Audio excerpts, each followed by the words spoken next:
Bismillahirrahmanirrahim. Assalamualaikum warahmatullahi wabarakatuh. Nama saya Rosvian Hadi dengan NIM 18650036 kelas A. Di sini saya akan mereview materi manajemen proyek TI tentang fase analisis. Langsung saja pendahuluan. Tujuan dari fase analisis adalah mendefinisikan secara tepat apa yang dapat dilakukan sistem untuk user dan bagaimana sistem tersebut menyesuaikan dengan lingkungan user. Aktivitas utama kejadian penting dari fase ini adalah untuk menghasilkan dokumen yang menjelaskan arti lingkungan sistem, disebut Functional Specification (FS), spesifikasi fungsi. Aktivitas ketiga, menuliskan development proposal atau proposal pengembangan, dan akan dikerjakan jika dua metode proposal akan dilakukan. Hal tersebut akan ditulis setelah FS, isi dan garis besar proposal pengembangan sama dengan proposal analisis, kecuali bahwa proposal pengembangan dikerjakan dengan menggunakan 5 tahap dari pengembangan.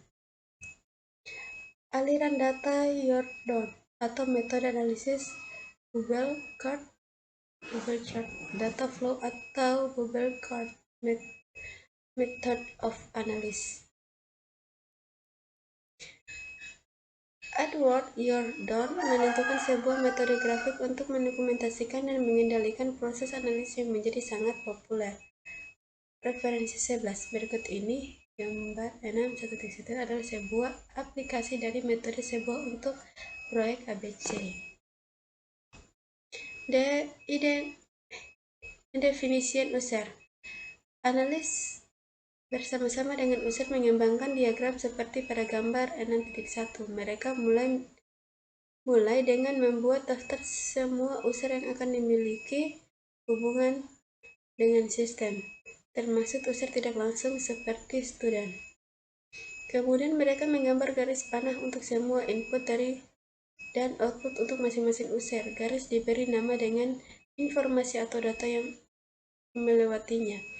Garis panah tersebut mewakili aliran informasi, kemudian registrar melalui telepon, aliran data registrar komputer lewat terminal, atau kejadian perpindahan secara fisik dari bagian-bagian. Inilah sebabnya mengapa diagram ini disebut diagram aliran data. Kemudian, analis dan user mengidentifikasi informasi umum yang disimpan oleh sistem dan menuliskannya ke dalam lingkaran. Pendefinisian antarmuka user. User dan analis menjelaskan setiap bagian yang diwakili oleh garis panah yang merupakan aliran data antara user dan sistem. Hal ini akan mengontrol penjelasan mengenai semua menu, formulir, laporan, perintah-perintah, dan pesan-pesan. Dengan kata lain, merupakan tampilan antarmuka user pada sistem. Tujuan dari proses ini adalah: pertama, untuk menjelaskan tampilan antarmuka pada komputer. Kedua, untuk memperoleh pemahaman yang umum dari bisnis user. Seringkali user belajar mengenai bisnisnya sendiri dari tipe analisis ini. 3. Spesifikasi fungsi. FS menjelaskan semua tingkah laku sistem dalam bentuk cerita dan gambar. Definisikan antarmuka user seperti di atas. Menu-menu, perintah-perintah, respon, laporan, dan pesan-pesan dijelaskan sebanyak mungkin. Setiap perubahan di dalam lingkungan user karena sistem baru akan dijelaskan. Semua pengiriman termasuk hardware, software, pelatihan, dokumentasi, dan garansi dirinci.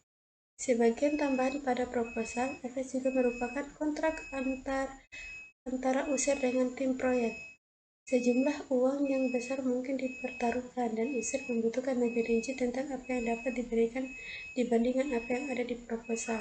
FS mungkin akan dinegosiasikan dan ditinjau kembali, dan ketika persetujuan dicapai, proposal harus ditandatangani oleh kedua belah pihak.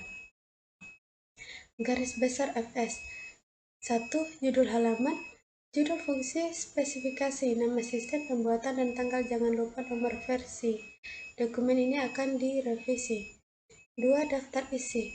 nama bagian berikut nomor halaman. 3. Gambaran sistem atau architecture sistem. Menjelaskan sistem yang akan dibuat, ingatlah bahwa FS adalah dokumen teknik yang ditunjukkan untuk membaca non-teknis user. Cara terbaik untuk menjelaskan dengan menggunakan gambar. 4. Tujuan utama. Buatlah daftar tujuan sistem, hubungkan masing-masing ke modul utama. Contoh di query akan menjawab pertanyaan seperti berapa banyak murid yang mendaftar kursus. 5. Kebutuhan khusus sistem. Bagian ini menunjukkan kebutuhan-kebutuhan di sistem, seperti jaringan, kesesuaian keamanan, ketahanan, dan kemudahan dalam menggunakan sistem. Persoalan yang rumit seperti respon, jumlah waktu dalam detik yang dibutuhkan komputer untuk menjawab.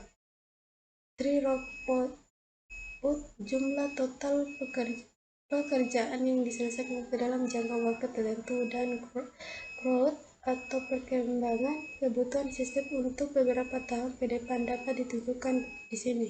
6. Deskripsi komponen. Ini menjelaskan secara detail masing-masing isi kotak. 7. Pengiriman yang lain. Dokumentasi menyatakan jumlah dokumen yang dihasilkan, pembaca yang diharapkan, dan kegunaannya. User Guide sebaiknya menyediakan 2 tujuan. Yang pertama, sebagai alat pembelajaran. Kedua, sebagai referensi dengan petunjuk seluruh perintah dan pesan yang akan disajikan secara alfabet. 8. Perubahan spesifikasi. Perubahan FS mungkin menyebabkan perubahan ke seluruh item yang lain yang menyebabkan biaya menjadi mahal dan penundaan waktu pengiriman perubahan harus diminimalkan. 9. Penerimaan.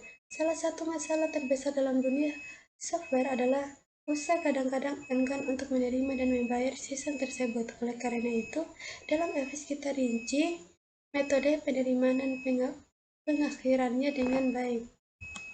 10. User dan interface tim proyek. User dan tim proyek harus saling berkomunikasi pada level teknik maupun manajemen.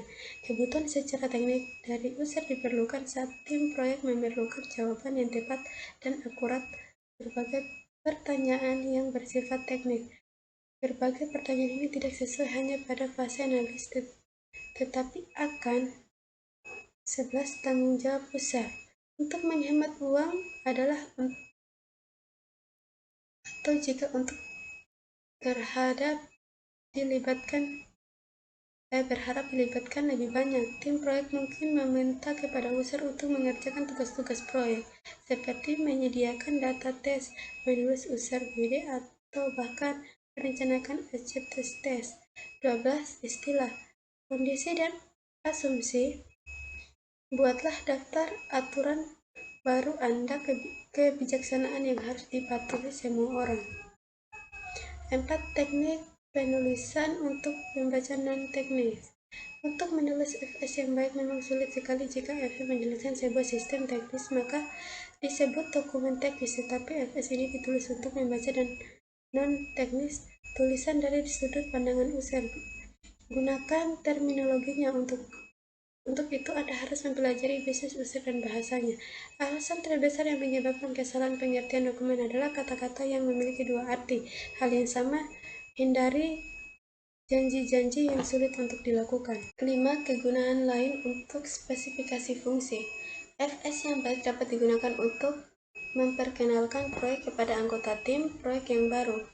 User dapat menggunakannya untuk memperkenalkan sistem yang baru ke pihak manajemen atau ke bagian-bagian lain, tetapi yang paling penting adalah bagian-bagian yang menjelaskan menu form, query, dan report dapat digunakan dalam user guide.